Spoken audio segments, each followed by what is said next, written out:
Many people like to go diving when they are on vacation. This family is getting ready to dive off the coast of Florida. But this is no ordinary dive. It may be difficult to comprehend, but there are some people who will pay a lot of money for the opportunity to dive with sharks. Shark tourism is big business in some places, and that's raising questions about how close people should get to them. I actually had a chance to lay down on the bottom, and the sharks were right in front of me, and I could see their mouths and their eyes, and they actually brushed up against me, and it was just really cool.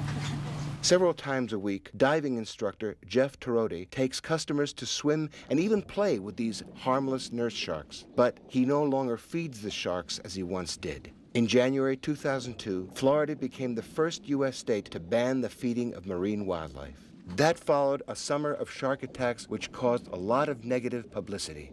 The horror of shark attacks makes many people react against them. Some tourists, though, believe they should be able to get close to sharks, including dangerous varieties. Divers in the waters of the Florida Keys, for example, often interact with bull, reef, and lemon sharks, all of which have occasionally attacked people. But despite such attacks, it would be inaccurate to say that sharks kill a lot of people. In fact, dogs bite more people than sharks do. And you have a greater chance of getting killed by lightning, bees, or snakes than by a shark. In one recent year, there were just 60 shark attacks against humans and just 3 deaths worldwide. Still, some people think that it's foolish to feed sharks and bring them close to busy beaches. Bob DeMond has been a diver for 30 years. He's still diving today, although he's worried that sharks may be losing their fear of humans. Feeding sharks, the reason or the purpose that people feed sharks is to attract them to human beings. That's why they do it.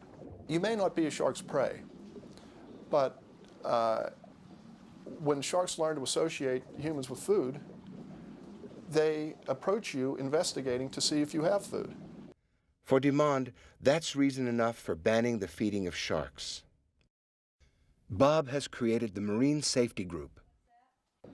Their goal is to ban all shark feeding. If you feed a wild animal, you are greatly increasing the chance that that animal will attack humans. That is why it is banned in every national park in the United States and Canada. Shark feeding has never been directly associated with an attack on a human. When a shark does strike, it is usually hit and run. It bites and then quickly releases the person and disappears. Researchers hypothesize that these sharks may have confused a human with a seal or another animal that they would normally kill. For divers such as this 14-year-old girl, the opportunity to go diving with sharks is a chance to understand them better. Meeting them up close, she says, has made them a little less terrifying. I thought they'd be more scary, but they're not. They're a lot more calmer than I thought they would be. I thought it was pretty cool.